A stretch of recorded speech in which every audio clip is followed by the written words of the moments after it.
How you doing, everybody? I'm JB Bryan. I am the President and Chief Investment Officer at JB Bryan Financial Group, a registered investment advisory firm, and that's the website. I very rarely put this website. I always have AfroEconomics website behind me, but that is the website for JB Bryan Financial Group, the firm, the first website that I ever started, jbbryan.com in 1995. I remember when I started the website. So it was probably about 97-ish or something when I by the time the websites started like really becoming an item. It is amazing now for business owners that you're able to get websites so cheaply.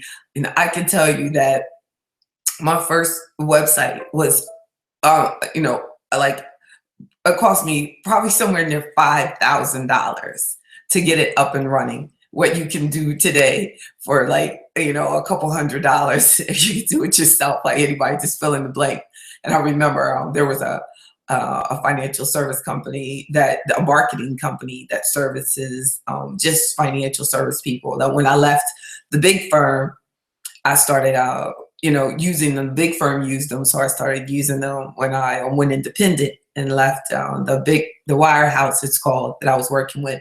And I was telling them about the website I was developing, and they modeled off how I used their marketing material, and they used that as my idea as a template for what they turned into like a major source of income for them. So they were like, could we talk to you? And, it was like more and more people talking to me. That I never like charged them. I think that a lot of times we undervalue, what we're doing. I had no idea what I was doing, and they turned it into a major tool for them. I still pay them for this particular site. I still use them for management on that. The AfroEconomics is separate, but it's amazing that so that's like all these years, and they got the idea. When they set up theirs, I switched to theirs because of it was easier for compliance to use theirs at that point. But now, even from compliance, you have other companies that that support and help me, and my own compliance staff and lawyers and all of that I have now. So it's we're constantly growing and changing. But I don't know what made me think about that. You're just sharing that story with you. There is an entrepreneur that's out there watching that. My lesson to you in sharing that story, or what I'm encouraging you to do, is do not ever undervalue your knowledge, your information, your idea. And that's part of the reason that God has encouraged me to work on alternative financing options for our businesses, because we don't know about that. We only know about building a business and looking to a bank. So if you're looking for alternative financing, like doing things like private placements, please, call me 1-844-JB Bryan, and we can schedule a consultation on how to build your business without going into that bank debt. So there are options out there for us that, and I complain about it a lot, but this is a opportunity that I'm going to make things better for us, and I'm not going to pass this up. I'm going to help as many businesses as God allows me to build their companies through using the knowledge that I have established over all this time in business. 1995, y'all, have a lot to share with you. So thank you. I see y'all out there viewing, and I appreciate your comments, and I really do. And a brother on Facebook that's in Atlanta, Dante Hawley, he was talking about my topic about, that you cannot afford to waste time because you never get time back. So thank you, Mr. Hawley, for sharing that, because you are so right on point. And then, so today's topic is about no time to waste. Nothing. There's someone who is absolutely right now wasting time, and they needed to hear, those tips and those experiences that I just shared with you, but they're not committed to not wasting time. And as I was thinking about time, I looked up like how many quotes do they have out there from people on time? And there was like thousands of quotes about time. And there was very few quotes about being brief and the importance of brevity and the value of that. And I remember when I first got into my first sales job, coming out of college, and I was all feeling all educated and everything. I'm a college graduate and all. And I remember writing this letter, and I gave it to my boss, and I said, "What you think? What you think?" He said, "Oh my goodness, it's such a nice letter." I said, "Now, can you just write it, make it not look like you trying to prove that you're so smart and just get to the point?" And I mean, that has been him hurting my feelings in my, young person kind of way. But the blessing in it is that I received it so positively. I was like, oh, I guess so. And I took there was a whole long letter. And from what that brother told me and taught me, that I still use that the context of that, the idea of brevity is valuable. And I can see that in academics, they'll say, want you to have a $2,000 word paper or something like that. It must be at least 2,000 words, and and I think that that's a bad habit for them to make us focus on how long something is. Like, you look at my book, you can tell, I'm a business person. My book is 100 pages. I probably could have said this in 10, but I mean, it was like, I'm so used to being brief that, especially, once, I started doing more television interviews, and, you realize that you have to, in order to really maximize your ability to help people, I have to make sure that everything that I say, even now, because I'm constantly gaining and losing viewers. So I have to constantly make sure that every moment you're getting something that you can use. So if you cut it off now, you've got something from that minute, 2 minutes, or whatever, that you stayed with me. Now, I want you to stay with me the whole time, but I can't depend on that. So I have to make sure that there's some value in everything that we share. That doesn't mean that what I want to share is of value to you, but I want to make sure that it is, and to get to something of substance each time. So I want to add to you that even though academics teaches you that long is better, actually, I feel that we should just be, and I wrote down that I feel that we should be detailed, direct, and most importantly, correct. So detailed, direct, and correct, and short, and make it everything as short as possible. So there was I thought this was interesting when I found a quote. I wanted a quote on brevity. And a past president, Roosevelt, said, "Be sincere, be brief, and be seated." And George Burns, like I said, I couldn't find any Black people that talked about being brief that have been quoted. So I hope that I'll be, quoted on a little ticket. I wonder if we might have created the one that said time is money, but I don't know. Nobody's been quoted on that. But how do you get your quotes so that they come up anyway? But George Burns said, "The secret to a good sermon is a good beginning and a good ending, and to have the two of them as close together as possible." I was like, it's so true. So that's funny. So to you ministers out there, have a good beginning and a good end, and make them as close together as possible, and then combine that with some details and make it direct and make it correct, and you good. So let's talk about, so I want to make sure that I make this as quick and concise and direct and correct as possible. We're going to talk about some ways that we can avoid wasting time. And a good one is to get this book and focus on, even if you don't get past the front part, that you've got a listing of the 10 principles of AfroEconomics are already in the front of the book. You got it. Now, all we got to do is do it. And so my first one, I said that time is our most valuable asset. We have no time to waste. And also, I was writing when I was preparing that brevity is the shortness of time, or the concise or exact use of words or writing or speech, or of your time or of your money, right? So let's make sure that we have the most concise use of our time and our money. So a first point I want to share is that we have no time to look for sales. So that when we're going and shopping and looking around and spending your money, people spend time, they spend all day just looking and shopping around for things that are on sale. I just find that to be a big waste of time, and in most cases, a big waste of money.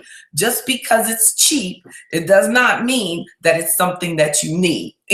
So it's really sad because people go, they're having a sale at this particular store. So you go to Home Depot just because they're having a sale that day? My goodness. So number 2, avoid high-priced hobbies so that we can keep our money. You can imagine, like, if you're spending $100 a weekend buying drinks and playing golf and things like that, then that's an extra $100 or so that you could be putting into your business idea, that you could be putting into your retirement account, to your investment accounts. That's a bunch extra. We don't think about it though. You're not thinking about how expensive that hobby is. I met this man and he liked to do race cars, but his family was not financially stable. But he was spending like $30,000 a year on just race cars. So we have to try to avoid expensive hobbies, or don't make your hobby expensive. Even more important. A third point is be aware of scams, right? Yesterday, I got this email. Somebody, well, it wasn't yesterday. I think he started emailing me on Monday about some business opportunity. Do you want to give more business opportunities to your clients and yourself? And I was like, always. And then he says, well, do you want to meet for lunch? I said, I haven't had time to meet for lunch in years, LOL. So then he gets insulted, starts attacking me, and he's mad. Like, this is a perfect stranger who had on his information, his profile, that he had studied divinity. Now that's really sad. And he was mad, and he goes into this deep discussion. And then I responded. I said, I'm extremely disappointed, and I'm blocking you right at this moment. But he had no idea the value of time, the value of my time. Now, I know it was important to him to get his, whatever this it was some multi-level marketing, something that he was in, I was already like turned off when the fact that it's like, if you have a good idea, I don't have to come away from my office to get it. The least you can do is get your good idea together and you bring yourself to my office. I mean, where does the whole lunch come in? I can eat. I just need to eat. I take my lunch. I bring my lunch to work. I don't have to, go out and do that. So that's one of these. My number 4 is eat at home or bring your lunch to work. But, going out, wasting money, it takes time and money when you don't eat at home or don't eat near the office or don't bring your lunch to work. Hopefully you work in an environment where you can get away from your desk, sit down, take time, and eat your lunch and have a nice little break. It's very important. I used to rent office space in a suite that it was nice, but it had no break space, nowhere for me or my support staff to go anywhere to get away from their desk to eat lunch unless they went into their car. And eventually I switched to another space because it is important to have a getaway place, but to bring it in and don't waste your money. And then you also have plan ahead for everything. Now, I know we're talking about saving time and having no time to waste, but you waste a lot of time and money when you have to do things at the last minute. Now, so you have to plan ahead in order that you can use your time and your money effectively. And that, I think that's the only reason that timeshares have been successful, because they have force people to plan ahead for things.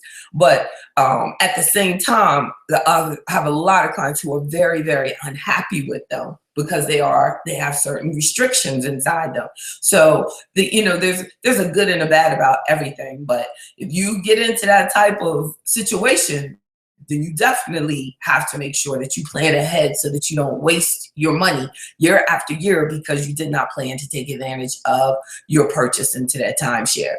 So then So let's plan ahead for everything, even your retirement.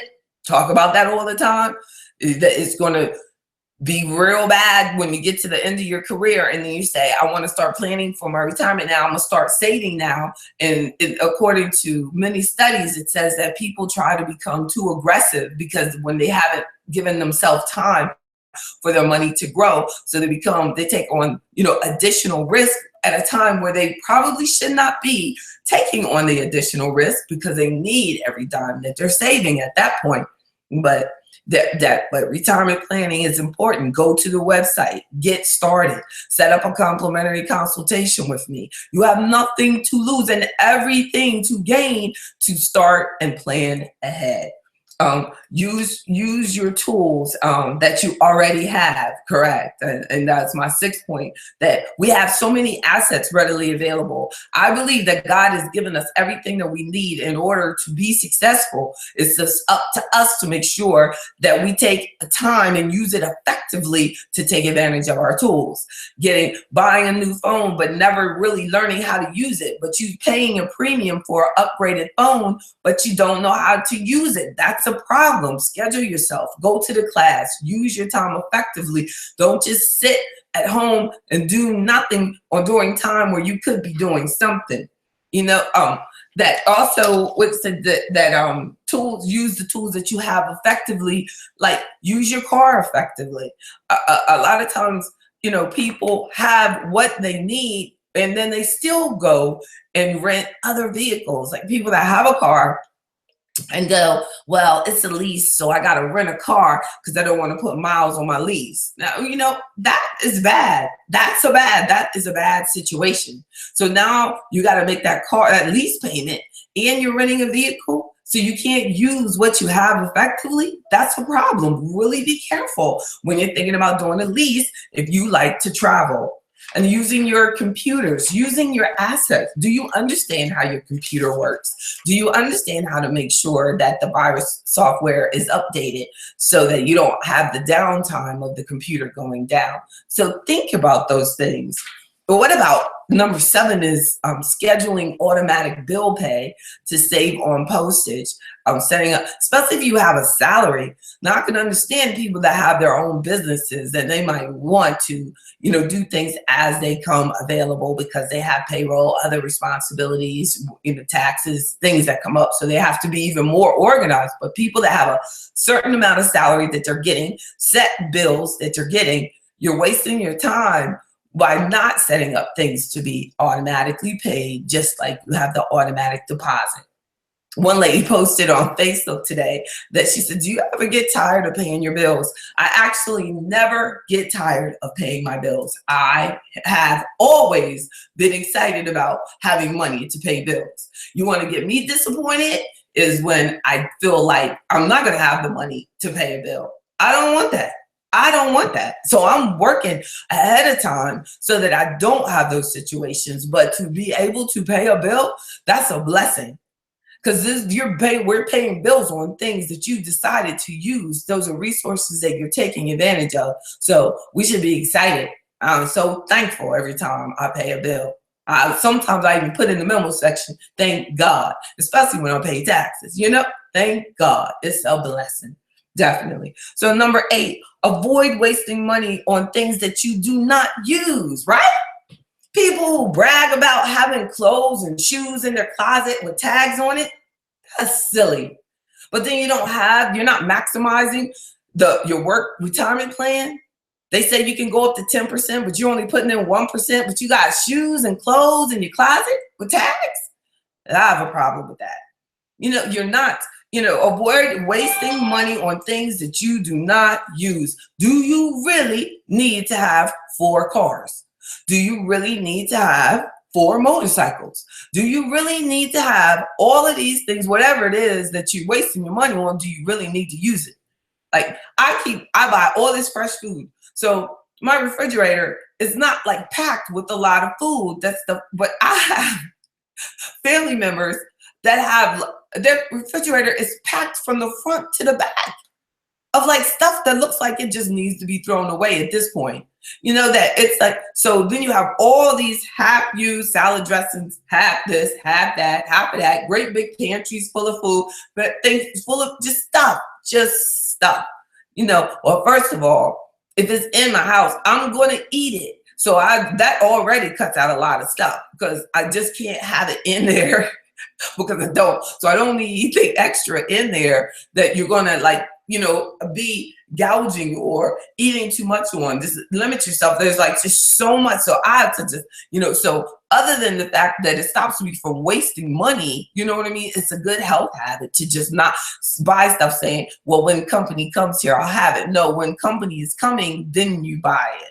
But no, don't waste your money. So I have unnecessary clothes, shoes, unnecessary vehicles, unnecessary insurances, right? There's people who have something that's already covered through a benefit at work, and then they go out and they buy it from some other salesperson who comes out to sell them something else too, and then they have no money left at the end of the month because they have all these people pulling out of their stuff, but they have all these duplicate coverages.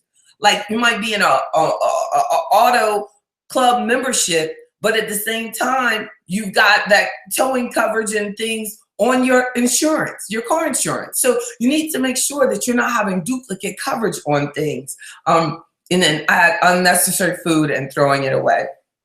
A ninth, no time to waste, no money to waste. Unaffordable subscriptions, unnecessary subscriptions that you don't use, like Costco, Sam's Club. I'm not a member of any of those. There's only 2 family members, me and my child. Why in the world would I need 100 rolls of toilet tissue? I mean, and then you got it, you know, you're taking up all this space to have all of that extra stuff. You can buy it somewhere cost effectively for a small family. But when I look at those places, like you're going to pay whatever their membership fee is to go in there and buy these huge things on bulk, that you're spending money on stuff that you don't need that much of it on anyway. And then you could be, you know, putting that money, that extra membership money could be, if God forbid you have a credit card balance, you can put that, you know, away. Or whenever, I've seen in most of those clubs, they're buying, like they might have a great price on something that I wouldn't have bought anyway.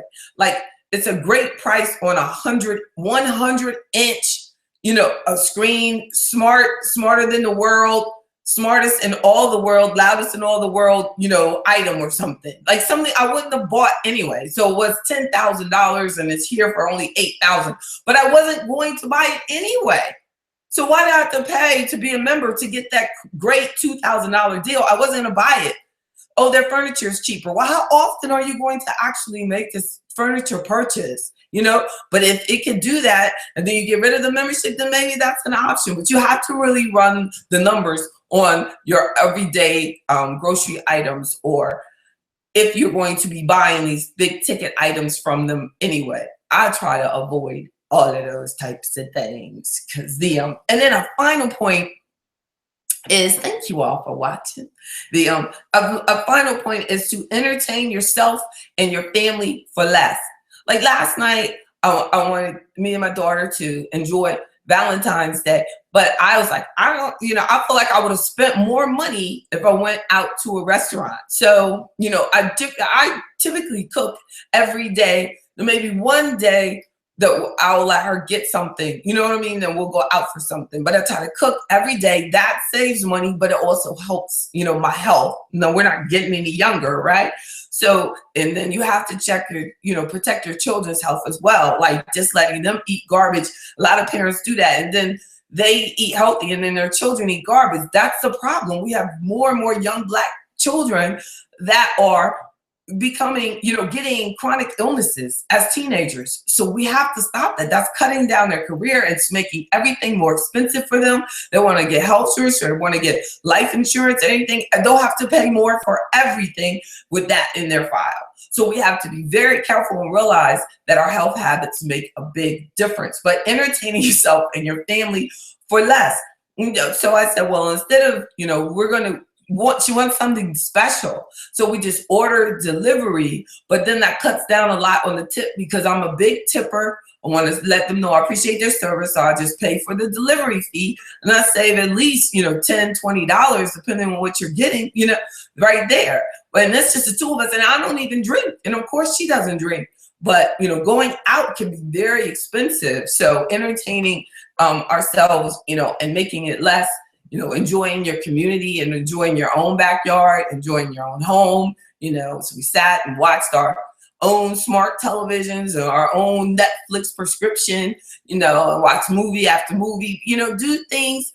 And it was great. It was a great experience. It encouraged us to talk, and she could go through her homework and be comfortable. I was clicking on my computer and watching the movie. So, there's always advantages to everything. And I think that what our family wants from us the most is valued time, just spending that time together so that we can openly have conversations. So thank you. I hope that this discussion on no time to waste, no money to waste either has been empowering for you. Remember that I am here for you as a resource for you as a business owner, doing a full force press for 2017 on sharing with our business owners alternative financing options so that we are not always begging for money from the bank, that we need to know about private placements and how our businesses can grow without going into debt with the bank.